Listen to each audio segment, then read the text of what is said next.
He's a righty that we needed, and he had a good season last year.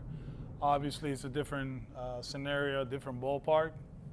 He learned quick to keep hitting the ball in the air to left field, and so far the impact, you can see it, with Willie and Suarez, a lot of Venezuelans in the squad, and I think that's going to help the other guys. Bello will benefit from that.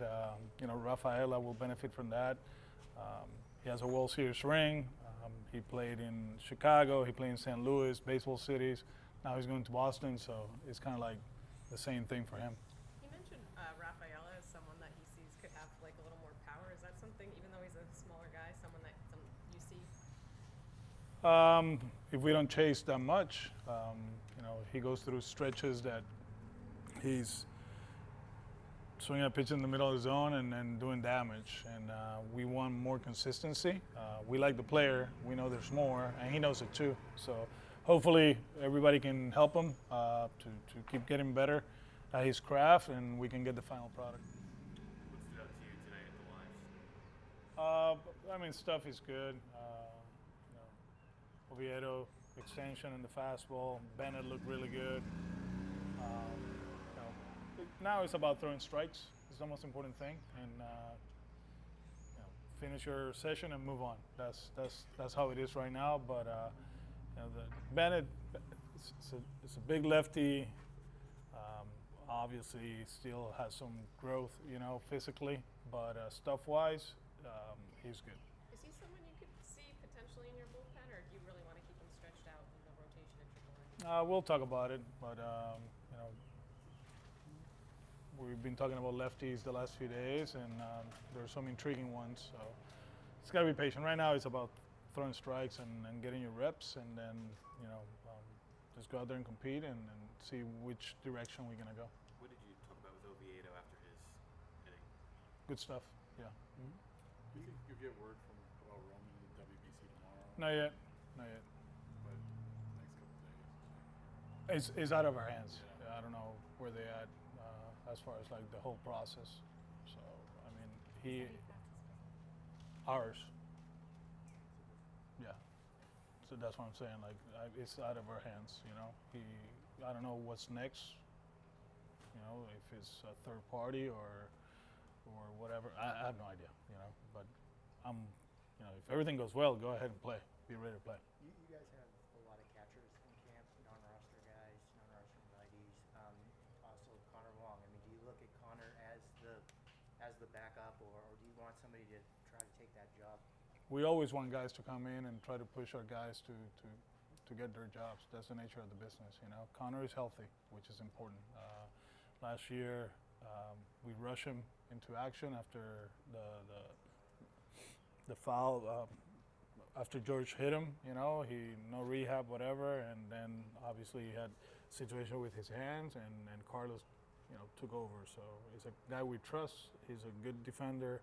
He became a good defender last year offensively. 2 years ago, he was really good. So we'll see how he plays out. But Connor is a good baseball player. In a perfect world in the modern game. He got stronger, right? That's what you're gonna say? No, he kind of got beat up a little bit today in that live. Oh, yeah. Catcher takes good. In a perfect world in 2026, what's the timeshare catcher look like in your mind? I have no idea, man. I think Carlos earned the right to be the starter, and we'll take it from there. Is it just the way the game's going? Is it a little bit less of like a guy who plays 120 and a guy who plays 40 and more get guys off their feet, or does it depend on the situation? I think the schedule, kind of like if you look at our schedule on weekends, you play at 7, you play at 4, you play at 1, and the Pudge Rodriguez of the world, the Yadi Molinas of the world, they don't exist anymore. You have to take care of them. You guys spoke really highly of Carlos after the trade last year, but how much has he just exceeded expectations or maybe surprised you? The offensive part of it, but he did a good job controlling the zone, hitting the ball in the air to the pool side, shooting the ball the other way when we needed to. He was banged up the whole season. Yeah, throw it out there. We were even talking about it. He made a throw in Texas. I think it was the third game of the season to first base, and he felt it. There's something that has been going on with him for a while. So finally, he took care of it. He feels great, but he was banged up the whole season, and he did an amazing job for us. The knee, you mean? Yes. Yeah. You touched on it a little bit, but just Wong's physicality, do you see a big difference just looking at him? Yeah, a lot stronger. He's throughout the years, he's up there with Trevor as far as like the athlete, the jumps and everything that goes into that strength and conditioning. He's one of the best athletes that we have. Now he's a little bit bigger. Hopefully we can sustain that throughout.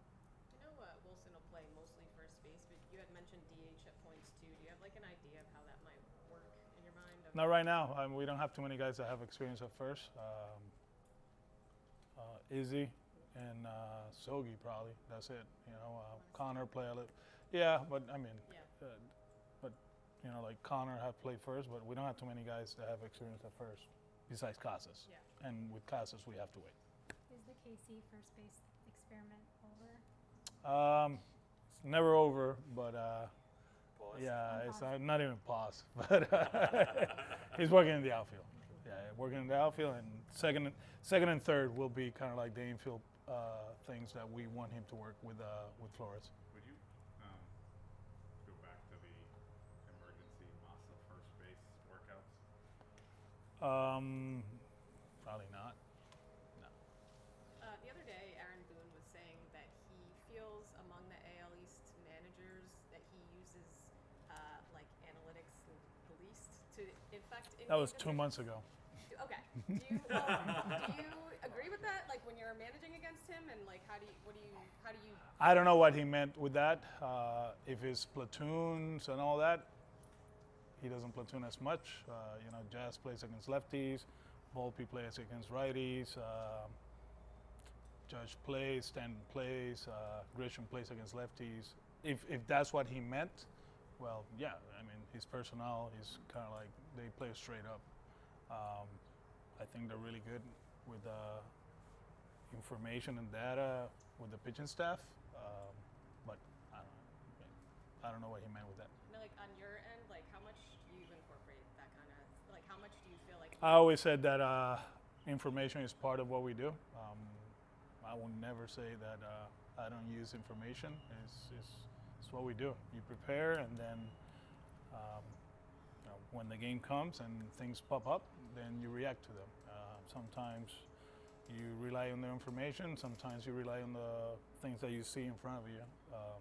We live in an era that in bullpens and in the cage and everything, the first thing they do is look back, right, for feedback. Sometimes the feedback is right in front of you. So that's the way we do it. I would never say that I make decisions based on a hunch.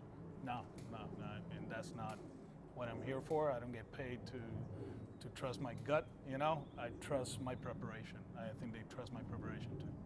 With Yoshida. Another division question. Another what? Another division question. You talked about, thinking Toronto was a lot better than what they showed the year before last year. How do you feel about Baltimore right now coming off that year? They made some additions. They got a new manager. It's a new program over there. Last year everybody thought that they were the best team in the division. They didn't play up to that potential, but they're very talented. With Yoshida, have you talked with him at all about how you see him fitting into this roster? No, we haven't talked to players about roles and all that. I think it's too early for that. I don't know if you saw what Chris Sale said about how he's like never going to challenge, but That's someone- Chris. That's someone Chris. on your staff said that you guys also don't really want the pitchers to be the ones. I think the information backs that up. We got our numbers, and the league has the numbers, and it seems like the catchers have the higher percentage of correct challenges. So most likely we'll keep it like that. Yeah. But Chris, I mean that's him. Yeah. I was like, thank you, kid. Appreciate you. Yeah. think a lot of Well, I almost put that video today on the ABS presentation. Yeah. Do you think a lot of teams are There's a gonna? sticker in the background there. No. We're not doing that. I need to start getting paid for that. Do you think a lot of teams are gonna kind of want their like catchers to be? I don't know. You know what? I had that conversation with my brother last week. He asked me, what you got? I'm like, I don't know. I'm not going to tell you, but what you got. But I think it's more like it's hard for the pitchers to stay on the pitch. It is. It's very hard. You make the throw, and sometimes your head is going the other way, and you react to where the ball landed or the catcher, whatever he did. And like Chris said, he wants every pitch to be a strike. So we're not in the business of begging for pitches. We have to get it right, and there's a method and there's strategy with it.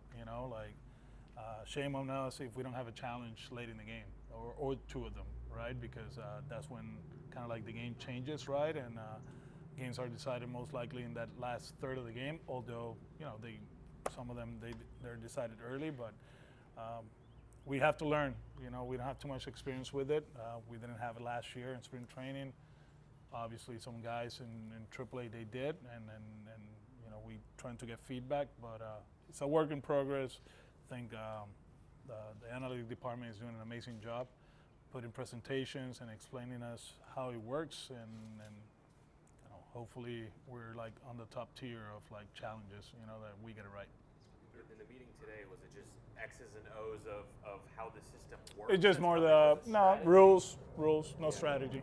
Rules and the strike zone, how it looks, and certain percentages, and that's it. As far as like the strategy is off their hands.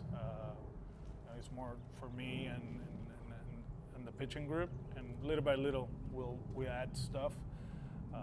We'll use this. The hard part of this, you only get 2 in exhibition games, and as you know, the first part of the spring, they play 3 innings. We want the big leaguers to have a chance to test it, right? And we might be very aggressive in the first third of the game here because we want those guys to have experience with it. You think this is a good rule? Good idea? About to see, but I think it was good in the minor leagues, and if we're using it here, they feel pretty confident that it makes sense. So, I like. It was interesting last year when we saw it in Philly, right? I think it was the Marcelo at bat. It was back-to-back pitches, and the fans get into it and all that. But it's gonna feel weird. But this is where we at, and we were having the same questions a few years ago with the disengagements and all that, and look at where the game is. So hopefully something good for the league for the game. With Wilson, what do you think has allowed him to make such a smooth transition from catcher? His hands. He's a good athlete. He is a good athlete. He moves well. They did a good job with him last year, and we expect the same thing here with Flo and the group. Try to help him to develop, but like I said a few days ago, the feedback that we got, not only from the coaching staff, but from certain players, they felt very comfortable, throwing the ball across the diamond and him, making plays. There's been a lot of talk about you guys having so many young guys on your roster, but do you think in terms of ABS that will benefit you because so many of them experienced it in the minor leagues? Yeah, I think that's where the whole game is going, right? They had the experience, and it happened with the pitch clock. They're used to it, and they're used to this too. So it should be okay. We're good. Thank you.